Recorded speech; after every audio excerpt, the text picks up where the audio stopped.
kita udah bersama bintang 4 SE. Nah, awas ya bagi yang paham aja. Ya. Gini Tat, kita ngobrol-ngobrol santai lagi Tat. Ini tuh ada topik atau pembahasan yang menurut aku tuh menarik. Jadi tentang Doni Salmanan dan Indra Kents. Yang satu menggunakan aplikasi Binomo, yang satu tuh kuota FX kalau nggak salah. Okta FX kalau nggak salah. Jadi mereka tuh menjadi suatu afiliator dan mereka punya member, mereka mendapatkan suatu profit dari trading, gitu ya. Ini trading kan. Nah dari trading itu hingga akhirnya dia mendapatkan banyak uang, udah kayak gitu, jadi tersangka lah, gitu loh, karena menjerumuskan gitu loh. Padahal kalau menurut aku yang main trading tuh bukan hanya mereka tuh hanya yang di apa aja karena itu konten, just konten. Banyak orang-orang di luar sana yang benar-benar nge-trade bener gitu loh, cuman nggak ke up aja gitu loh. Kenapa bisa jadi tersangka menurut ini Jenderal Bintang 4 gimana nih?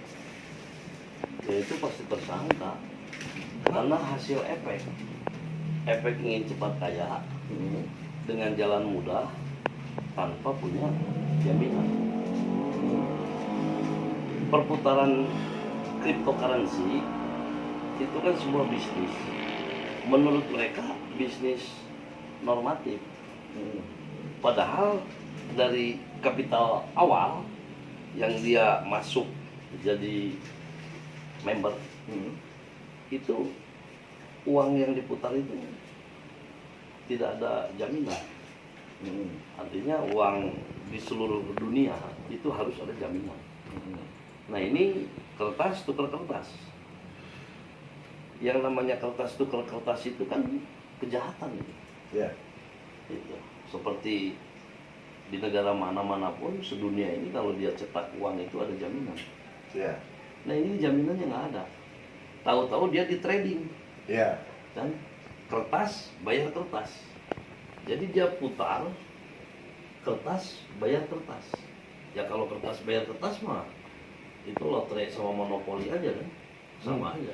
Nah jadi dia kenapa diindikasikan terjerat hukum kena pidana? Karena dia ikut serta di dalam kejahatan dunia. Gitu. Jadi kalau memang mau kaya raya ya silakan ikut cryptocurrency, tapi nanti berakhir hukum. Tapi kalau seperti itu berarti bukan hanya sekedar afiliatornya yang harus ditangkap, pemain-pemainnya pun harus ditangkap. Pada akhirnya semua akan ditangkap oleh aturan dan sistem global. Jadi ini hanya salah satu indikator.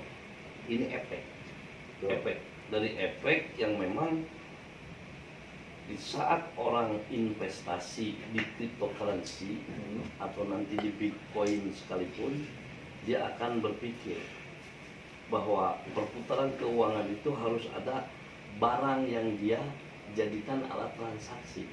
Ini tidak ada yang dijadikan alat transaksi, tapi uang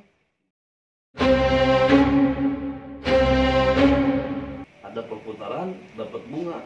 Padahal itu semuanya hanya cryptocurrency yang memang tidak ada jaminan pembayaran. Oke. Nah kalau gitu gini, ini kan kasusnya uangnya diaudit, dibukukan. Terus uangnya itu aliran dananya kan sumbernya banyak nih, dia bagi-bagi gitu kan, ada yang ngasih 1 miliar ke Raja Arab, terus ke masyarakat, kemana, semua yang ada di dalam konten aja atau yang di luar konten gitu. Itu apakah ditarik?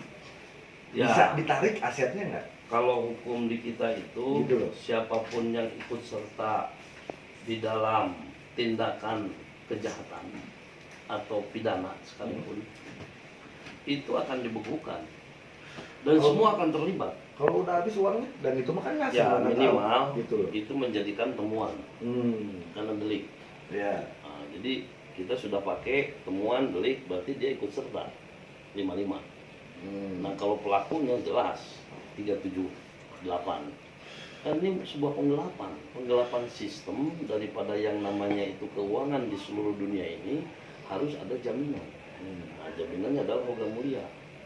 Namanya dipepet-pepetin Bitcoinnya adalah logam mulia juga nggak ada. Itu hanya sebuah konten. Ya, yang lebih baik seperti subscribe main di YouTuber itu mah bener, jangan ngeluarin kuota. kuota bayar ke Telkom, ya Telkom punya jaminan. Yang besar kecilnya Telkom itu adalah milik BUMN, walaupun itu PT.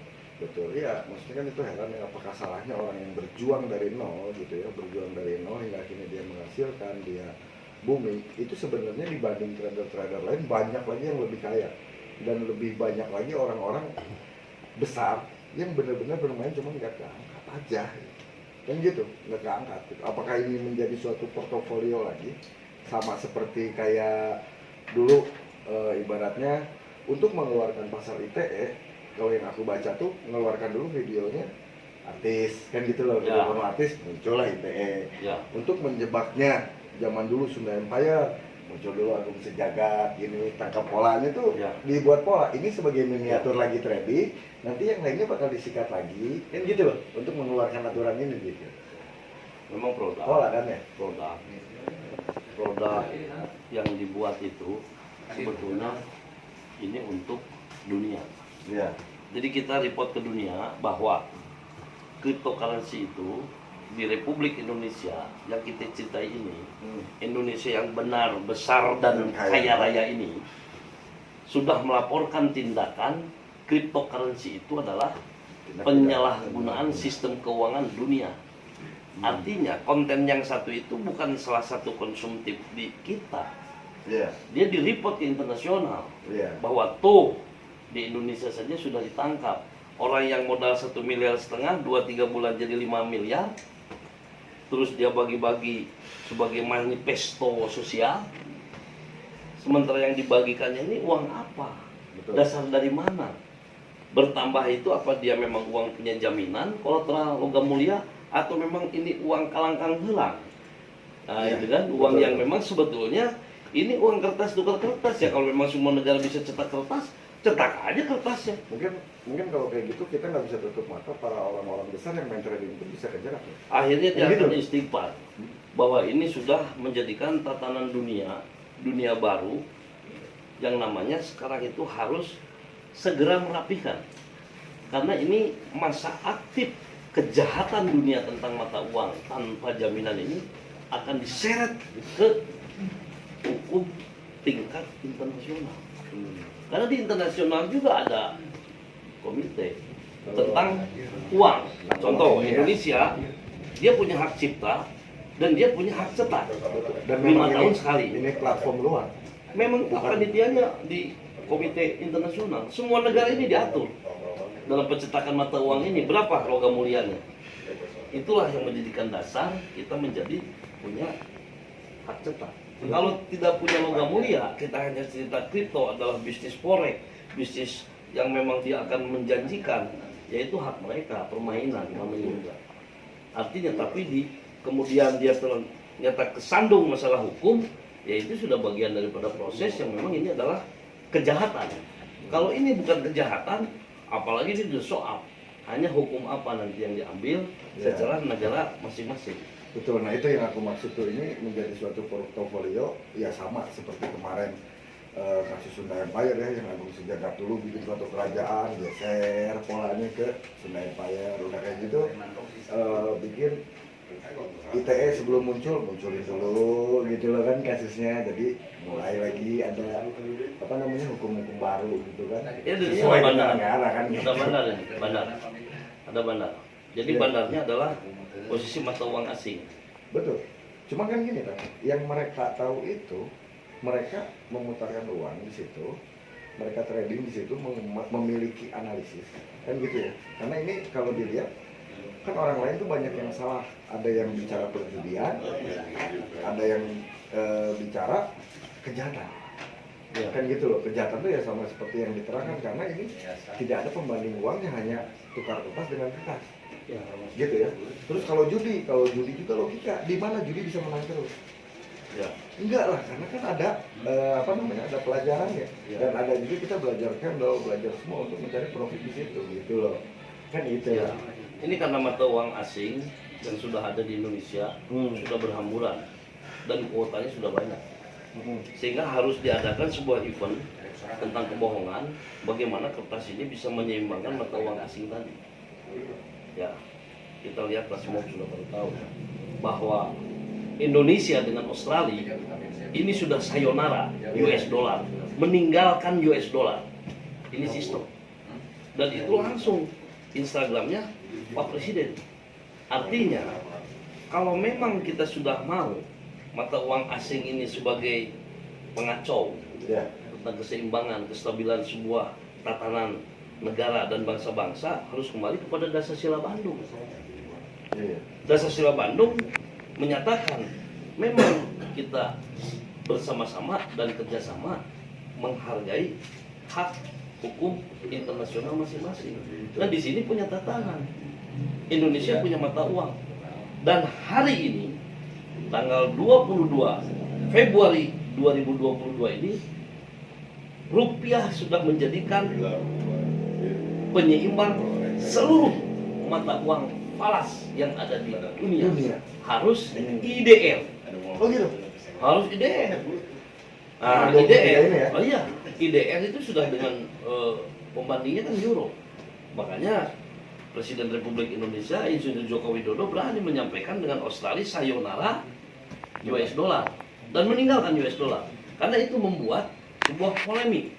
Nah, terjadi yang orang bilang Bitcoin, cryptocurrency, ya bisnis-bisnis macam-macam lah. Karena mereka sudah berhamburan di negara-negara itu yang tidak ada punya dia jaminan kolateral.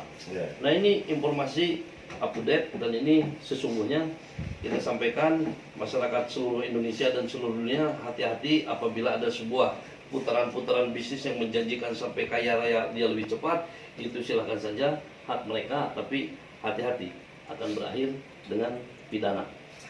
Kecuali jualan minyak, tapi tong ditaikkan minyak lagi. Minyak ditaikkan sarwa wae teh kripto. Ada harga 16.000 jadi 40.000, berarti sisa 24.000. 24.000 kalangkang dibikin tirsit. Dibikin sebuah jaminan. Kalangkang helang, minyaknya ditahan. Itu kan permainan-permainan orang-orang kecil sebetulnya. Orang kecil itu permainan-permainan orang kecil. Karena dia berpikir kecil itu, tapi yang menggunakannya itu kan wilayah-wilayah medium dan high gitu tadi. Nah, ini minyak sampai hari ini sudah kita terlihat gejala bahwa dia mencari sebuah jaminan. Akhirnya minyak kalapa lah kebutuhan rakyat dijadikan jaminan. Angger berdosa kene jahat berarti duit rakyat kene yang diputar kena kunyuk kan gitu. Iya. Serius lah ya urusan duit rakyat itu. Diputar-putar kan. Karena gini, kadang kan berpikirnya gini, kalau misalkan berpikir saya sebagai pemimpin ya, mau ditekan 40.000, 50.000, 60.000 aja kalau urusan minyak kalau masih mampu kenapa mesti repot? Kalau rakyat itu kan kaya raya. Iya. Rakyat itu kaya raya. Karena rakyat bersama Tuhan yang Maha Esa. Ya, yang tidak kaya raya itu ya orang-orang yang tidak percaya kepada Tuhan yang Maha Esa. Itu orang miskin dan itu orang termiskin. Ya, makanya sebuah keyakinan rakyat itu kita tetap akan mengikuti peraturan pemerintah. Karena peraturan pemerintah lah itu dinyatakan sebagai panglima tertinggi. Karena peraturan itu sudah disepakati, tapi yang sifatnya konstitusi, dasar negara, Pancasila, yuridis formal, Undang-Undang 45, GBHN sebagai anggaran rumah tangga, targetnya trilogi pembangunan, 8 jalur pemerataan. Oke, ini kalau dilanjutin ini bakal panjang lagi, jalur kita melenceng akan makin jauh. Karena kita kripto bahaya. Ada ya, pembahasan kripto ya, awas hati. Tapi ya itu kembali ke pribadi masing-masing, silakan aja karena itu adalah sebuah pilihan. Terima kasih, silakan kalian kaji sendiri, jangan lupa like, share, dan subscribe di SK Entertainment. Assalamualaikum warahmatullahi wabarakatuh. Terima kasih.